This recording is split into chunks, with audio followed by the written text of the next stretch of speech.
Nadie supo cómo, si el tren en avión, trajeron la magia del señor Salmón.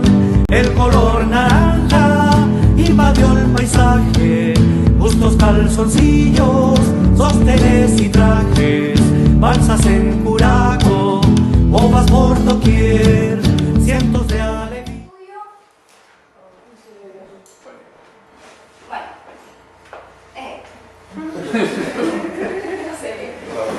Rauco se ubica en el mar interior de la Isla Grande.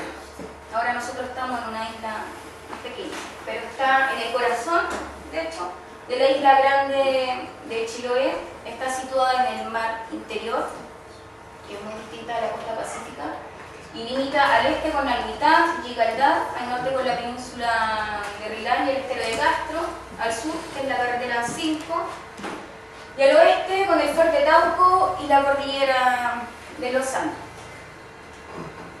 Bueno, esta es, de modo más amplio y general, el mar y territorio, el que le llamo yo. ¿Se dan cuenta? Rauco está acá, justo aquí, una variedad chiquita.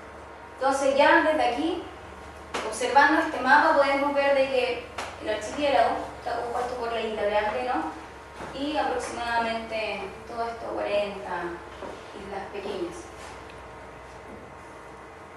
Bueno, el contexto sociohistórico-cultural de la localidad es un lugar importante dentro de todos los procesos sociohistóricos también y de dinámicas ancestrales. Rauco viene principalmente de la raíz del mapudungun, que es ra, greta, co, agua, y tiene que ver con la acción concreta principalmente de cómo esta entrada de mar, ¿cierto?, se junta con todas las bajadas de agua dulce. Entonces, el momento de la acción de la luna, sube la mar y todo el afluente del agua dulce se junta con el agua salada. Entonces permite también enriquecer de una composición más partícula atómica pequeña, puede recomponer también toda la riqueza natural, tanto del mar, con las raíces de los cerros que bajan. En Rauco, en la comuna de Chonchi, está formada por familias principalmente descendientes de antiguos troncos familiares, mapuches huilliches, habitantes ancestrales del área, en este caso, que mantienen relaciones de parentesco entre Rauco, Nalhuitá y también Yicaldá. Se ubica en el norte actual de la comuna de Chonchi, en la Isla Grande de Chiloé. Como la mayor parte de la costa del mar interior de Chiloé, el estero de Castro y el sector de Rauco en particular presentan indicios de una ocupación humana permanente en el espacio de bordemar desde hace miles de años, desde el periodo de ocupación de los chonos precerámicos, con amplio registro también de cerámica mapuche prehispánica e histórica. Este lugar mantiene aún evidencias materiales de ciertas dinámicas y escenarios culturales prehispánicas. Aún se observan conchales, que son unos como de los más grandes que se van reservando y las cuales nosotros también hemos podido crear una línea temporal de todos los sucesos sociohistóricos principalmente, porque hemos encontrado restos de cerámica, puntas de flecha, piedras pulimentadas, además de todos los montículos de lo que son la fortificación de las conchales. Y lo más interesante es que se ha podido también identificar todos estos contactos por los restos de cerámica. Primero una cerámica más prístina, ya que tú puedes notar lo que son la modelación de las manos, luego ya la incorporación de una cerámica ya española, donde ya se puede evidenciar el uso de los tornos. Este es el área de estudio. Esto en franja es toda la dinámica del mar. La línea blanca es lo que baja el mar y la línea de puntos negros es hasta la más alta marea. Esto es lo que nosotros conocemos como el lugar físico como de tierra, que es la playa. Esta es como la intermareal. Ahora, las fases lunares, para ir componiendo un poquito también este astro visible que nos acompaña siempre.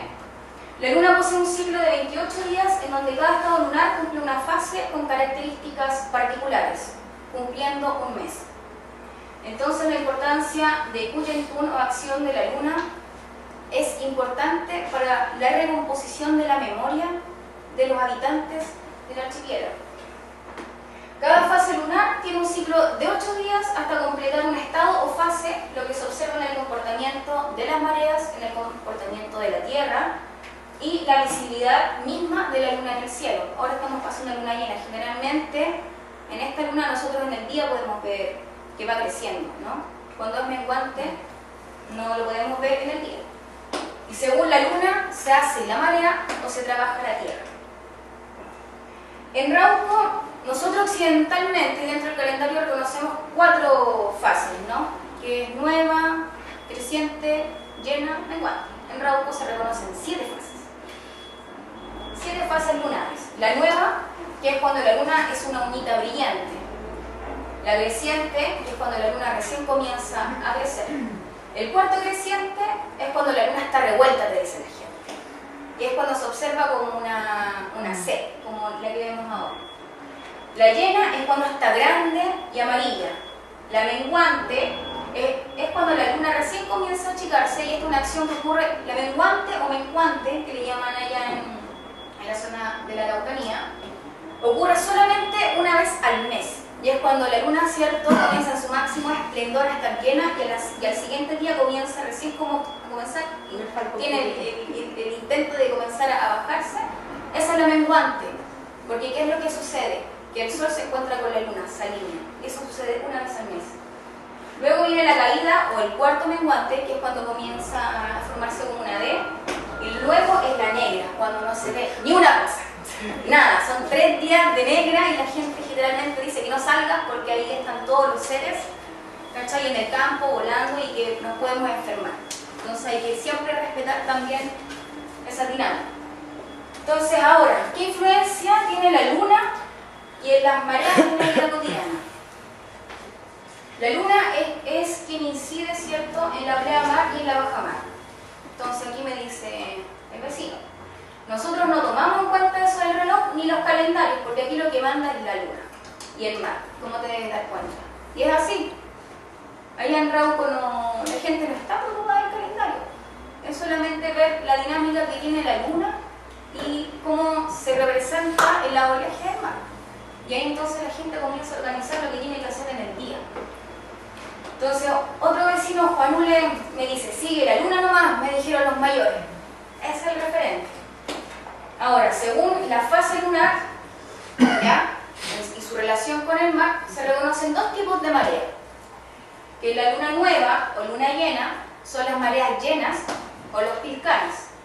Y la luna creciente y luna menguante se tratan de las mermas o mareas cortas. Ahora, fase lunar, mareas y las prácticas socioculturales. Aquí otro vecino, Román González, que es navegante, dice: la luna tiene el vínculo con la marea. La luna nueva y llena son las que bajan las mareas, pero la media menguante no baja tanto, queda ahí nomás. Menguantes son las mareas nomás, pero las otras corren mareas. Se trabaja bien, se sabe mariscar, hay más corriente y se puede trabajar en los choros. Yo saco de todo, un poco de cholga, de choro, un poco de jaiba, de lapa, pescados, erizos, todo lo que sale. Pero cuando sale usted, el horario en que sale a navegar tiene que ver con la marea. Porque nosotros buscamos las mareas de llena y nueva, porque se mueve más la marea. Sale más marea, son las mareas torrentosas que le llamamos nosotros. Y el barro se lo lleva a la marea y podemos bucear tranquilamente. Ahora, en las prácticas de recolección del pilcán o la buena marea, que buena marea se refiere cuando la mar se desplaya. La gente le dice que hay bonita marea y refiere a la más baja marea.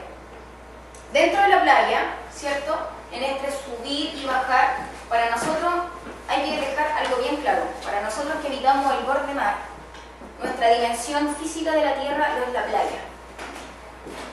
Y dentro de la playa existen otros ecosistemas que son imperceptibles para quienes no habitan en la playa. Entonces nosotros también dentro de la playa identificamos, existe un lenguaje dentro de la memoria del paisaje natural en la cual nosotros nos insertamos.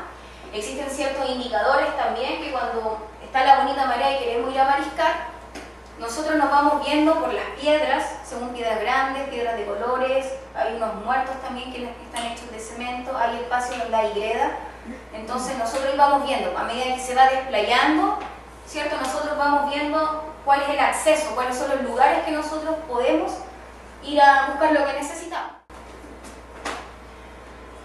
Bueno, estos son los indicadores ecológicos de los elementos naturales de la playa, que es un lenguaje que uno va componiendo con ese habitar, porque nosotros habitamos la playa, habitamos este espacio costero marino, ¿ya?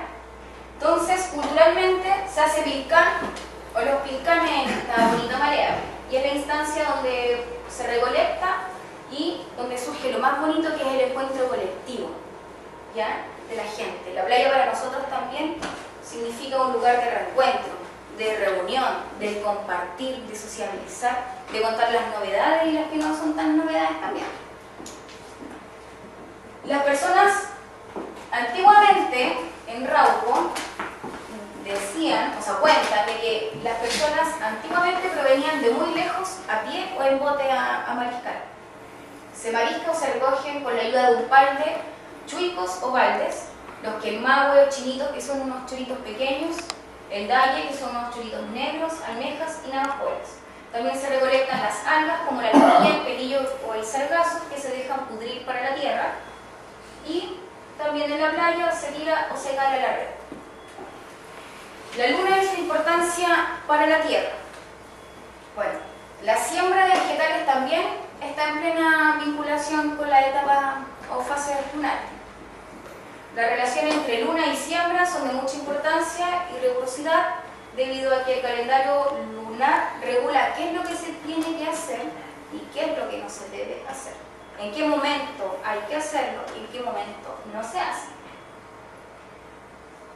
La primera actividad para el trabajo en la tierra es la preparación de los suelos con algas, que son recolectadas principalmente en los meses de febrero y agosto y corresponde a las lunas más intensas.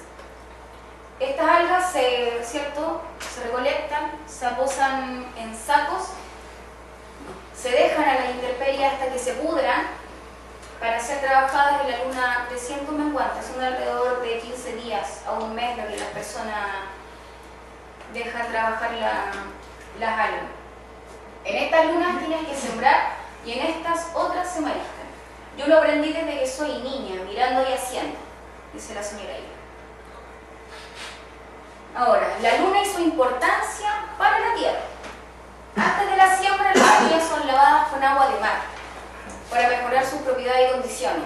Principalmente en los meses del Huachipantu, o como aquí se sincretizó y se llama la noche de San Juan, la gente baja a bañarse en los esteros y también va a buscar agua de mar en la noche y deja reposando las semillas de habas, las semillas de arvejas durante toda la noche para luego ser sembrada. Lo que permite el agua de mar es que active las propiedades saludables, especialmente en este caso de las semillas. En la creciente conviene sembrar todo lo que sale de la superficie, como las habas, los ajos, las arvejas, los porotos, mientras que en la menguante deben ser los productos que crecen hacia abajo, todo lo que es el tubérculo, como las papas, la beterraga, la zanahoria o la cebolla. Al sembrar a la tierra también se le echa agua de mar. O sea, ustedes siembran, ¿cierto?, con las semillas remojadas, tiran la tierra y después le tiran chorritos de agua de mar. Entre mayo y junio, porque esta humedad de la tierra, se trasplantan todo lo que es frambuesa, frutilla, murta, grosella, ruibarbo, cosas que se hacen mermelada. La época de siembra son en la caída de marzo con los árboles frutales y de agosto con la siembra en el invernadero, como la ají, la beterraga, la lechuga y el raúl. Las cosechas se realizan en luna llena para conservar de mejor forma las propiedades de semillas y plantas. También al interior de los huertos de aquí existe como una administración también simbólica dentro de las mismas cosechas. La gente sabe cuál es la planta que va a dejar para semillar, porque sabe que va a ser la planta más fuerte, y la otra es para uso comestible, para venta o para trafking, intercambio.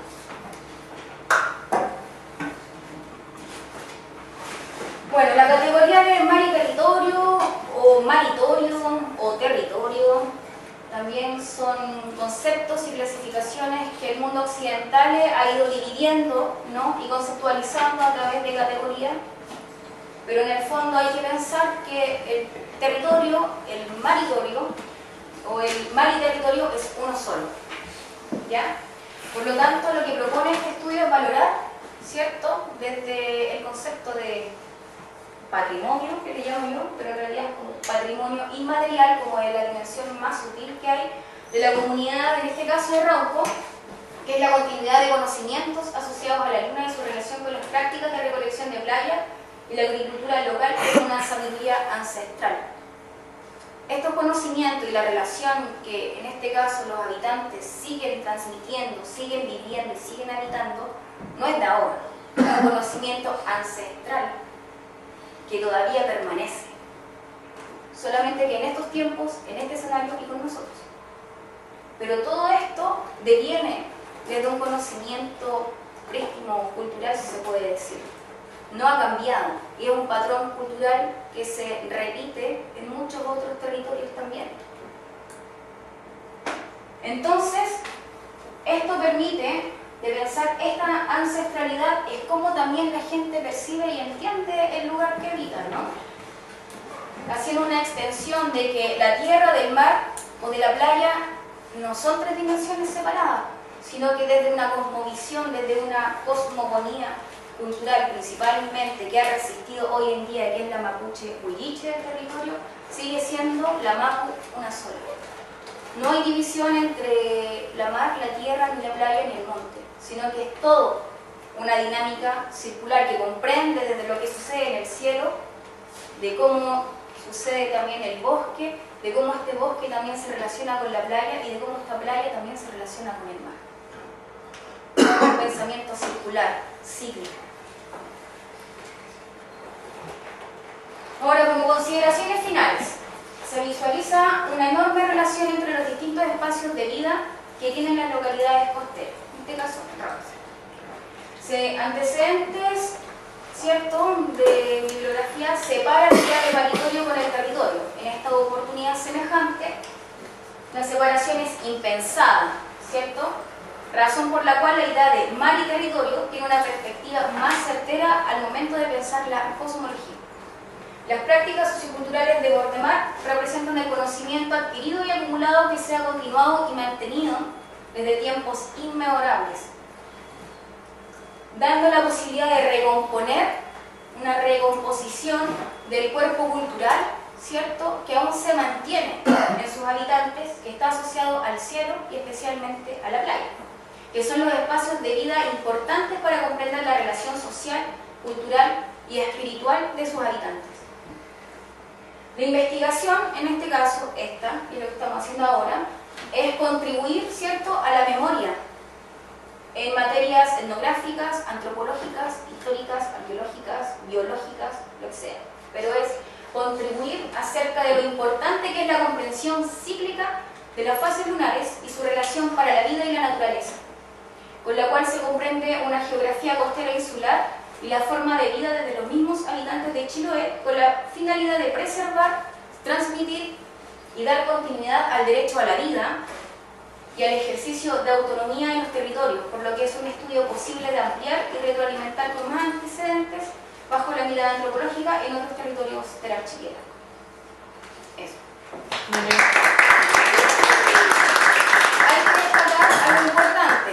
Esto es un contexto particular que sucede en Rauco. Si bien se pueden ver los mismos patrones culturales, la misma memoria, ¿ya? Porque Chiloé es un lugar súper extenso. Chiloé es un lugar muy diverso, desde el canal de Chacao, lo que es el Pacífico, lo que es el mar interior, lo que es el Corcovado y lo que es todo el archipiélago interior de las islas menores. Es diferente. Nos vamos a encontrar con una diversidad cultural distinta también por la manera de habitar. Pero los patrones se repiten, ¿ya? Hay patrones comunes que se repiten. Si bien, por ejemplo, el tema de la siembra del ajo, que ocurre con la misma gente de Rauco, es que en el ajo, y esto es un dato para todos los que tengan huerta, cuando siembren ajo, hagan la prueba. Si la siembran en creciente, van a tener un ajo con cabeza redondita, pero si la siembran en menguante, van a tener ajo con dientes. Esas son diferencias y son herencias también familiares. Entonces hay dos tipos de árboles, pero en el fondo son las mismas. Y no es tampoco de que en Rauco solamente sea un calendario para todos iguales, no, en Rauco este es el método, esta es la forma que tienen ellos de entender y de relacionarse con todo lo que existe, pero en otros lugares quizás la papa la van a sembrar en una creciente. Ahí ya son métodos propios locales, son sabiduría y herencias que se han ido transmitiendo por familia y de generación en generación. Entonces hay que estar bien atentos a la memoria verbal de lo que la gente dice, hace y piensa. Eso como.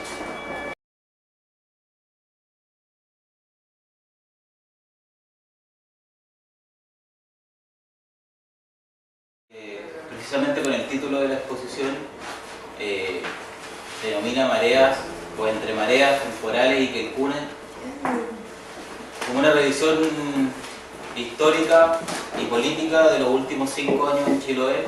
Creo que es de suma importancia no solo para la gente que trabajamos de alguna manera en términos sociales y políticos en Chiloé, en el territorio en particular del archipiélago y quizás mucho más allá de las fronteras actuales de la provincia, sino que además es súper importante que aquellas personas que vienen a comunicarse o a relacionarse con las comunidades de Chiloé también tengan esta pincelada al menos de lo que ha ocurrido durante los últimos 5 años. Me da la impresión de que muchas veces cuando uno se aproxima a un territorio carece de muchas herramientas de poder hacer una lectura sobre el lugar donde uno llega, y a veces es bueno, y que quizás esa es la invitación, es bueno tener esa pincelada para poder saber un poco qué es lo que ha pasado, cuáles son los acontecimientos que han ocurrido, que tiene a las comunidades sobre todo en una disposición a transformar la realidad, o también en una disposición a rechazar las transformaciones que un grupo de personas o al menos un grupo de organizaciones plantea sobre nuestra propia realidad. Entonces es importante, creo, poder tener esta pincelada y la dividí en 3 tiempos. La primera es hacer una suerte de historicidad, es decir, hablar un poco de lo que ha ocurrido en los últimos 5 años, en términos bien generales. Después la idea es que en la conversación salga las cosas particulares que quizás le llamaron la atención. La segunda es hacer una suerte de categorización, es decir, hacer una propuesta de más o menos qué es lo que yo entiendo de aquellas fuerzas que están en convivencia en Chiloé y que tienen distintas propuestas sobre lo que está ocurriendo en el territorio.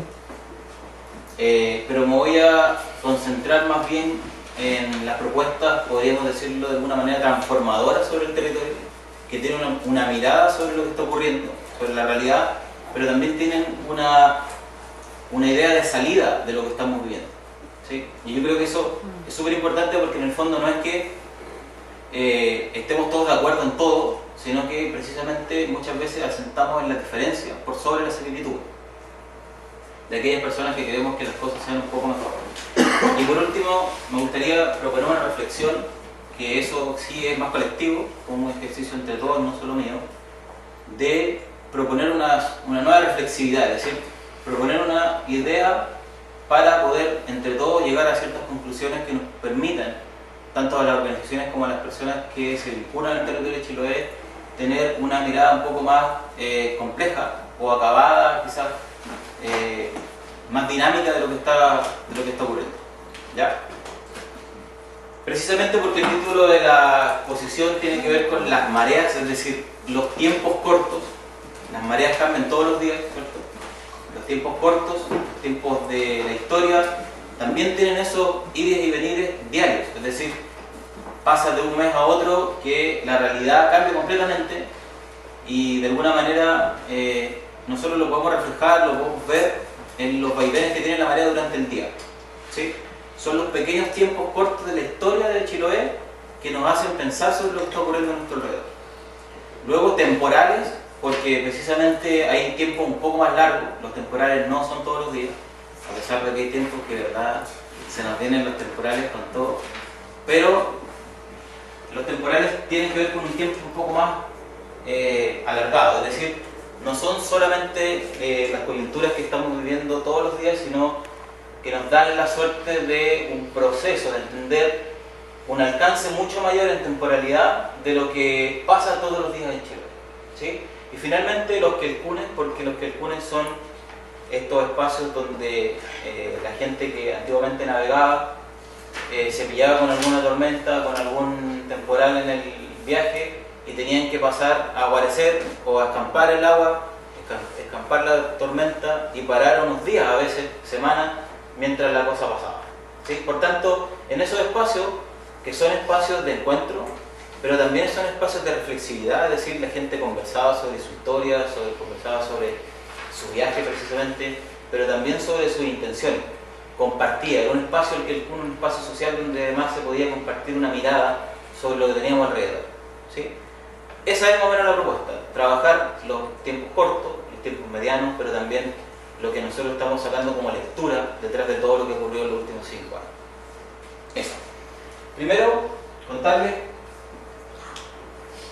que al menos yo siento que desde la última década en general Chiloé se ha ido movilizando o ha ido de alguna manera tomando posición pública desde las organizaciones sociales, pero también desde la ciudadanía, como le denominan, sobre las problemáticas que se aquejan o que aquejan, ¿cierto?, al territorio de conflicto. Aquí hay dos cosas. Una, que quizás de esa década de mayores movilizaciones, quizás, donde recuerdo, por ejemplo, movilizaciones salmoneras, por ahí elevadas principalmente del año 2004, con la toma de una salmonera en Quillón, donde de alguna manera Quillón empieza a construir una suerte de método de movilización que hasta hoy día mantiene, que es trabajar transversalmente entre todas las fuerzas vivas de la comuna, y cuando se movilizan los trabajadores, se movilizan los pescadores, se moviliza la comunidad en general. De esos 10 años, o un poco más, que podríamos decir que Chiloé está un poco más activo, yo creo que durante los últimos 5 años, es decir, desde 2012 hasta la fecha, Chiloé ha tenido podríamos decirlo de alguna manera, como un crecimiento exponencial del nivel de movilización, pero también del nivel de construcción de propuestas sociales y políticas sobre lo que ocurre en el territorio. Desde hace unos 5 o 6 años atrás era muy difícil ver a la gente en Chile movilizarse. Sin embargo, en 2011, a partir de una demanda nacional como el tema estudiantil, Chiloé se movilizó, pero en cantidades que antes habían sido impensadas. En Ancud, por ejemplo, recuerdo, yo no estaba acá, estaba estudiando en ese entonces, pero recuerdo marchas de 6.000 personas en comunas donde hay 40.000 habitantes. En Castro, el mismo número, en similares proporciones. En métodos que antes habían sido poco vistosos en Chiloé, como tomarse el camino del Chacao, como salir a la calle, como tomarse los colegios, tomarse las municipalidades, de alguna manera visibilizar un conflicto sin que precisamente el conflicto esté acá. ¿Sí? Es decir, la gente en Chiloé, liderada principalmente por estudiantes secundarios, porque en ese entonces hasta hoy no había grandes masas de estudiantes universitarios, llevaron a las familias a las calles, llevaron a la comunidad a la calle, y lo que hicieron fue movilizarse de una manera bien poco conocida hasta ese entonces, y que sorprendió quizás transversalmente a todos los sectores. ¿Sí? El año 2012 es un año de elecciones municipales, donde incluso existen experiencias como en Ancud, donde hubieron personas que fueron activistas de ese movimiento social amplio en la educación, donde postularon incluso a las municipalidades, llegando incluso a cargos públicos. Y el 2013 es un año clave porque para Chiloé en general la política social se empieza a dinamizar aún más con esta suerte de éxitos públicos de la movilización, más haber ganado una concejalía en Ancud, donde la gente empieza a activarse mucho más y buscar con quiénes construir, con quiénes trabajar. Y esa no es una pregunta menor porque en 2013 se dan dos cosas que para mí son importantes. La primera es, durante febrero de ese año, se juntan entre 70 y 100 organizaciones sociales en Ancud en el encuentro Pensar Chiloé, y en abril de ese mismo año se realiza el segundo Congreso de Comunidades Indígenas de Chiloé después de 30 años en Quillón. Entonces tenemos dos hitos, en febrero de ese año, 2013, y en abril del 2013, cuando se empieza a hablar de la rearticulación del movimiento indígena. ¿Sí? Evidentemente esto tocado con muchos matices al interior, es decir, todas las organizaciones que participaban del Pensar Chiloé no eran todas las organizaciones activas, muchas de ellas eran activas hace años, otras venían recién naciendo, y del Congreso Huilliche pasa lo mismo, había organizaciones que llevaban harto tiempo trabajando y otras que venían un tiempo corto, de alguna manera organizándose y visibilizando una lucha.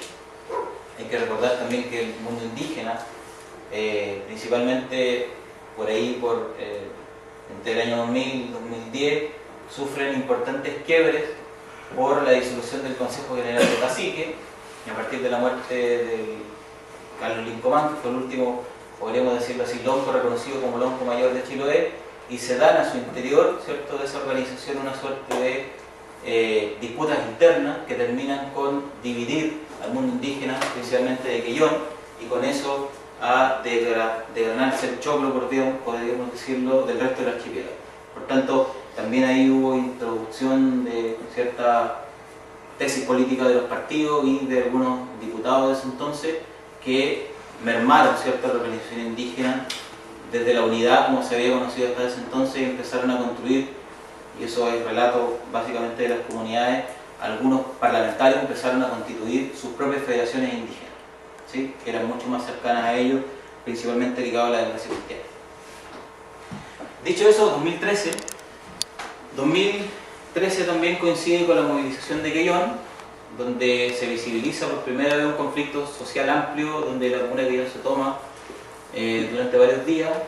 En ese entonces, a partir de la experiencia que habíamos tenido con el Pensar Chiloé, el mandato que hicimos varios dirigentes de esa organización, de ese encuentro más bien, fue ese mismo día en la tarde, me acuerdo que era un día, no sé, 27 de mayo por ahí, del 2013, ese mismo día en la tarde convocar en todas las plazas públicas de Chiloé asambleas sociales abiertas para poder dialogar en torno a la problemática de la salud. Y digo abiertas, de verdad abiertas, porque la idea era convocar incluso a las autoridades locales para que se puedan manifestar sobre lo que estaba pasando en la salud pública en Chiloé. Y no teníamos ningún problema de alguna manera con los orígenes políticos o los domicilios políticos de cada uno de los alcaldes, porque en el fondo todos sabemos en estos territorios, sobre todo pequeños, de dónde viene cada cual, cuáles han sido sus historias propias, ¿cierto?, de éxitos y derrotas dentro de los partidos, pero fuera de ellos también, en su vinculación con las organizaciones sociales. Yo creo que hasta ese entonces nadie se atrevería al menos a hablar de un movimiento social en Chiloé, previo a lo que pasó en Quellón. Más bien eran simplemente acciones colectivas, puntuales, donde la gente se organizaba para ciertas reivindicaciones, y eso se terminaba después que ya se solucionaban algunas cosas bien a corto plazo. Entonces, el 2013 es súper importante porque en el fondo se empieza a hablar de una unidad archipiélago, ¿sí? Ya no solamente hablar de la Isla Grande, como hasta ese entonces se conocía, sino entender un territorio mucho más amplio que abarcaba la Isla Grande más las islas menores, ¿sí? Y se empieza además a diseñar una estrategia común entre todos y todas, que buscaba de alguna manera poder hacer una propuesta territorial hacia las comunidades de Chile, cosa que hasta ese entonces era súper difícil, porque en el fondo cada cual operaba con su propio proyecto o tesis política o social que lo convocaban, ¿sí? Había un cúmulo de reivindicaciones detrás de cada organización. Y luego pasa, bueno, 2015, un año bien importante igual. En 2015 se moviliza justo por la misma situación del hospital. La salud pública sigue siendo un gran tema en Chiloé, y aparecen temas como, por ejemplo, la conectividad, ¿sí?, que tienen su punto más álgido, creo yo, en 2016, con la formación, por ejemplo, de la organización Defendamos Chiloé, que más de alguna persona conocerá en esta sala, pero que de alguna manera, y eso va a ser la segunda parte de esta exposición, cambia o gira en torno a la tesis política sobre el territorio y busca de alguna manera mediatizar un poco más los conflictos, ¿sí?, pero abandonar una tarea que muchas organizaciones venían llevando adelante, que era consolidar o fidelizar de alguna manera un grupo de organizaciones y una práctica política social que buscaba llegar a muchos más sectores y a organizar mejor a las organizaciones que de alguna manera se sentían más activas o con más desarrollo o reflexividad sobre lo que estaba ocurriendo en el territorio. ¿Sí? Bueno, eso lo voy a tocar un poco más adelante.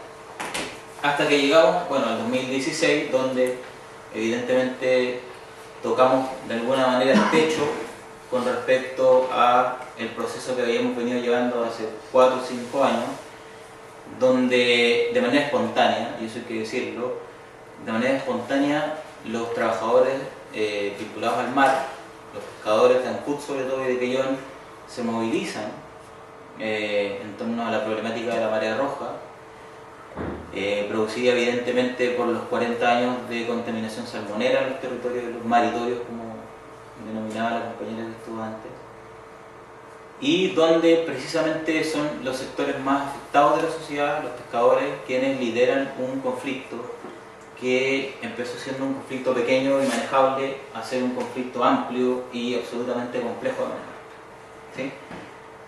Yo recuerdo asambleas en Ancud donde en mayo del año pasado empezó una directiva organizando a 60 sindicatos de trabajadores del mar y a los 3 días renunció, porque no se podía de alguna manera solucionar este conflicto. Ellos esperaban que este conflicto se solucione a partir de que el gobierno ofrezca algo, de que se discuta en la asamblea, se firme un acuerdo, hayan dinero y sobre todo planes que de alguna manera mitiguen el conflicto y finalmente se llegue, como todos los años pasa, ojo, todos los años pasa que existen negociaciones entre los pescadores y el gobierno, o sea en la pesca en particular, en el caso de Chiloé al menos, porque todos los años durante el invierno es muy difícil salir a pescar. Entonces, todos los años tienen que negociar por 2, 3 o un mes, 2, 3 semanas, un mes o 2 meses que no van a estar trabajando, una ayuda o un subsidio del Estado que se traduce a veces en sueldos por el invierno o bonificaciones, incluso canastas familiares. Entonces, el sector de los pescadores tenía de alguna manera esa experiencia de trabajar con el gobierno en torno a resolver los conflictos a la vuelta de la esquina, ¿sí? Es decir, ya tenemos más o menos una pauta conocida entre quienes negociamos, dirigentes de sindicatos de pescadores con Cernapesca o la autoridad competente a nivel regional, y los conflictos no duraban mucho. Pero cuando ocurre que gran parte de la población de Chiloé se moviliza en las calles y considera que esto es un antes y un después para nuestra propia historia, elevando no una ni dos, sino muchas reivindicaciones que en su gran mayoría no eran fáciles de resolver en una sola negociación, o al menos con un solo interlocutor, ¿sí? Porque muchos de los cuales estábamos en ese entonces decíamos, bueno, aquí no puede haber un solo interlocutor. El gobierno decía, despéjenme todo, yo converso con esta persona y el resto de alguna manera asuma lo que yo estoy negociando con esta persona. Esa fue la estrategia. De hecho, la estrategia fue llevar a los pescadores a negociar a Puerto Montt en helicóptero, mientras la gente estaba en Chiloé movilizada desde Punta Cabo, en todas partes. Entonces, esta es como un poco la historicidad, bien a grandes rasgos. Pasaron muchas cosas entre medio, pero hay ciertos hitos que yo creo que a todos nos marcan, ¿sí? Que nos marcaron con respecto, yo creo, a la construcción de una capacidad colectiva de poder no solo movilizarnos, sino además proponer o dejar propuestas construidas sobre la mesa, ¿sí? De alguna manera se fue desarrollando en Chile una práctica colectiva que, ojo, tampoco es del 100% ni la mayoría de los chilotas y chilotas, ni comunidades indígenas. O sea, yo creo que una minoría activa es capaz de posicionar un discurso, de posicionar incluso una metodología de trabajo y de movilización que en el fondo tiene mucho más mediatización que otra y que en el fondo disputa sentido común, ¿sí? Yo creo que ahí está, de alguna manera, la gran propuesta que ha desarrollado esta minoría activa, que es disputar sentido común, y hoy día me atrevo a decir que gran parte de Chile hoy día se acostumbró a que existan sectores que manifiesten públicamente lo que piensan e incluso puedan interrumpir la cotidianidad de manera pública, como antes no se hacía. O sea, hoy día es mucho más fácil saber qué hacer en el caso de una toma de un camino, o en el caso de una movilización como una marcha, o cuando se para Chacao, cuando se para la Ruta 5, cuáles son las alternativas, etc. Entonces yo creo que hoy día siento que hemos ganado más en sentido común que en organicidad. ¿Se entiende? Bueno, dicho esto, paso a la segunda parte. Yo creo que para sacar, digamos, lecciones, es una propuesta de lecciones, no es que sea la lección que hemos sacado. Yo creo que es parte todavía de una discusión amplia que todavía no hemos dado, que yo creo que en el pasillo y entre gallo y medianoche hemos ido cuajando. Yo siento que hoy día en el movimiento social, mucho más amplio, mucho más masivo, mucho más reflexivo que antes de Chiloé, que involucra a distintos sectores, se ha ido dando una suerte de disputa natural de la dirección hacia donde tiene que ir este proceso de movilización o este proceso de organización colectiva, ¿sí? Y esta suerte de disputa de conducción se da en distintos campos. No es una disputa que se dialogue transparentemente en un espacio, yo creo que lamentablemente todavía, pero que se ha venido construyendo hace varios años ya, no es de este último tiempo, ni tampoco es posterior a la movilización del 2016. Yo siento que existen hoy día organizaciones y detrás de ellas tesis sociales y políticas que buscan darle salida a los conflictos que estamos viviendo. ¿Sí? No he mencionado todos los conflictos, pero yo creo que lo van a preguntar. Existen en Chiloé conflictos con el tema de la salud, con la educación, con la generación de energía, con la minería, con la concentración de la propiedad, con la salmonicultura. O sea, hay una serie, yo creo que un abanico gigante de problemáticas, pero además tenemos una carpeta aún más grande de proyectos que están por venir, ¿sí? Por tanto, la preocupación es grande, pero de lo cual carecemos hoy día es de la organicidad para poder enfrentar ese nivel alto de conflictividad que estamos viviendo, ¿sí? Hemos ganado en sentido común, pero hemos perdido en organicidad. Entonces creo que las tesis que hoy día al menos se dibujan de poder salir de esto, y que yo creo que en el tiempo corto y mediano, eso espero, podamos entrar en diálogo, son las siguientes. Primero, yo creo que hace algunos años se han venido desarrollando organizaciones socioambientales que tienen que ver con los conflictos particulares de cada uno de los territorios de Chile, ¿sí? Existen organizaciones que se preocupan de la instalación de parques eólicos, organizaciones que defienden el borde costero, organizaciones que de alguna manera visibilizan los conflictos con el agua, los conflictos de la extracción indiscriminada del pompón, organizaciones que se preocupan, por ejemplo, de visibilizar la gran cantidad de concesiones mineras que existen en el territorio, y así podríamos ir develando una serie de organizaciones que se preocupan de temas particulares, ¿sí?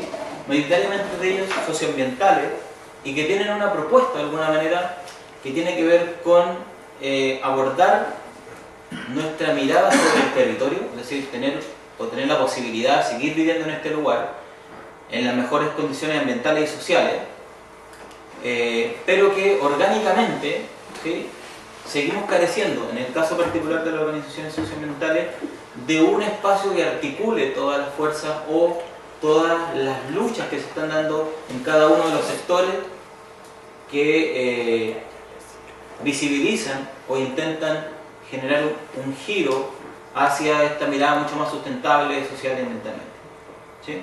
Organizaciones entonces que tienen una tesis política desde el punto de vista socioambiental, que son más organizaciones sociales, acompañadas muchas de ellas de estudiantes o profesionales que volvieron a Chiloé, muchos de ellos también a vecindado, que buscan hoy día visibilizar temas particulares dentro de las reivindicaciones socioambientales. La segunda creo que tiene que ver con la tesis política que está o que existe detrás de las ONGs, que sí son hoy día un actor que se involucra dentro de los movimientos sociales, al menos en Chiloé, y que en el fondo yo al menos distingo un par que sí han estado disputando o construyendo una mirada particular sobre el movimiento social y sobre todo ligado a una mirada mucho más profesional sobre lo que está ocurriendo en el territorio, es decir, entregar insumos de lo que está pasando en Chiloé en general, en algunas luchas en particular, pero que también de alguna manera entregan una tesis política, y esa tesis política tiene que ver con entregar un mayor grado de tecnicidad a las luchas que se están desarrollando, pero también a entrar en un diálogo mucho más técnico con la autoridad y también con los movimientos sociales o las organizaciones sociales, ¿sí? Hacer esa suerte de puente entre las organizaciones sociales que se reivindican de alguna manera hechos puntuales, ¿sí? Y les dan un mayor grado de tecnicidad, pero también eso implica a que se desarrolla también un diálogo mucho más técnico con las autoridades, que muchas veces, hay que decirlo, sobre todo en territorios como el nuestro, no saben mucho de lo que están defendiendo desde el punto de vista del modelo económico, ¿sí? Luego existe, bueno, yo creo que una tesis que es bien hoy día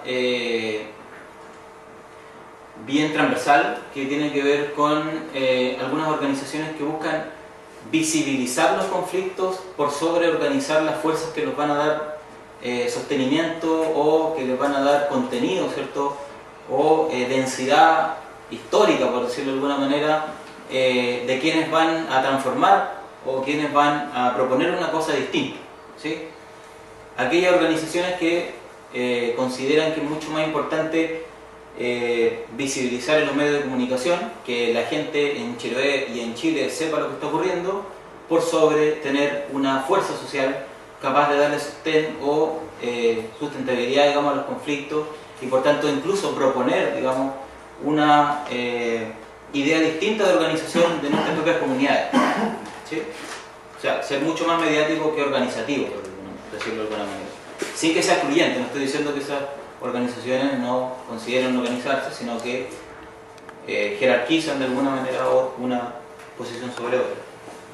Luego están aquellas organizaciones que vienen del mundo indígena, que forman parte del movimiento social amplio de Chiloé, pero que a su interna, como comunidades u organizaciones como federaciones o consejos de comunidades indígenas, tienen conflictos internos dentro de las mismas comunidades. Es decir, son organizaciones que participan del debate y la reflexividad social y política de Chiloé, pero que tienen una mirada bien particular, y que es posicionar los temas indígenas o ancestrales, que tienen que ver también con una mirada histórica mucho más largoplacista, ¿cierto? Mucho más atrás, de poder, para poder, digamos, participar del debate de los movimientos sociales que están ocurriendo en Chiloé, ¿sí? Cada una de estas fuerzas con su particularidad, con sus contradicciones internas, pero que buscan proponer una tesis distinta. Es decir, me recuerdo cuando nos reuníamos en el Pensar Chile, por ejemplo, la tesis de las comunidades indígenas, y que muchos de nosotros compartíamos, era que aquí hay un sujeto histórico que lleva siglos peleando contra el colonialismo, contra el capitalismo, contra el Estado chileno, que son las comunidades indígenas, que precisamente esos días se plantea en que son aquellas comunidades organizadas las que tienen que liderar los conflictos que están ocurriendo en Chiloé, ¿sí? Esa tesis todavía sigue existiendo. De hecho, hemos tenido